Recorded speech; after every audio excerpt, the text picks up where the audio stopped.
آج میں آپ کے لیے بہت ہی فنی ویڈیو لے کے آئی ہوں. آپ دیکھیں، سنیں اور انجوائے کریں. شور، تم دروازے پہ 3 گھنٹے سے کھڑی کس سے باتیں کر رہی ہو؟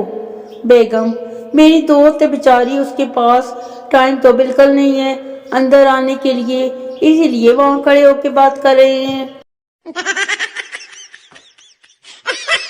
نہ وفا کا ذکر ہوگا، نہ وفا کی بات ہوگی، اب محبت جس سے بھی ہوگی رمضان کے بعد ہوگی. امی جی، میری تسبیح اور ٹوپی کدھر ہے؟ میری تنہائی ایک ہی صورت ختم ہوگی، بس اگر کہیں سے 8-10 کروڑ مل جائیں مجھے تو کیا بات ہے.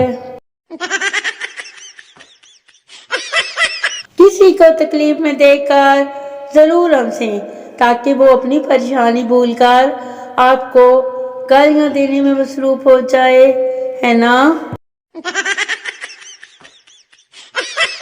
جس چاند پر تمہیں ناز ہے نا، یہی چاند تمہیں دن میں تارے دکھائے گا، سمجھ لو میری بات.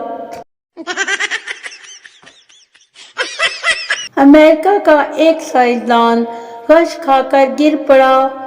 وہ کیسے بھلا؟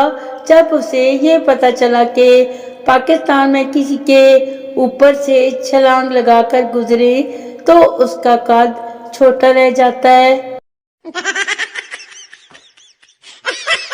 مجھے ایسا کیوں لگتا ہے کہ مجھے چھوڑ کر ساری دنیا کے لوگ مزے کر رہے ہیں؟ ایسے تھوڑی ہوتا ہے یار. شیخ کی بیوی، بس بھی کرو، یہ ٹی بیگ آپ 20 دفعہ استعمال کر چکے ہیں، اب پھینک بھی دو. شیخ، کر دی نا تم نے جائلوں والی بات، اس کے پیکٹ پر ایکسپائری ڈیٹ 2018 ہے، تمہیں تو پتہ ہی نہیں ہے پاگل عورت. ولیمے کے فوراً بعد امیر آدمی ہنی مون پر نکل جاتا ہے، جبکہ غریب آدمی کے پیچھے 6 مہینے ٹینٹوں والا ہی پڑا رہتا ہے. 62 پلیٹیں، 52 چمچے اور 7 جگ پورے کرواؤ تو جان چھوٹے اور پھر جاؤ کہیں جا کے ہنی مون منانے. رزلٹ کا دن تھا. پپو نے دوست سے کہا، میرے ابو میرے سامنے کھڑے ہیں، تم جاؤ اور رزلٹ دیکھ کر آؤ یار.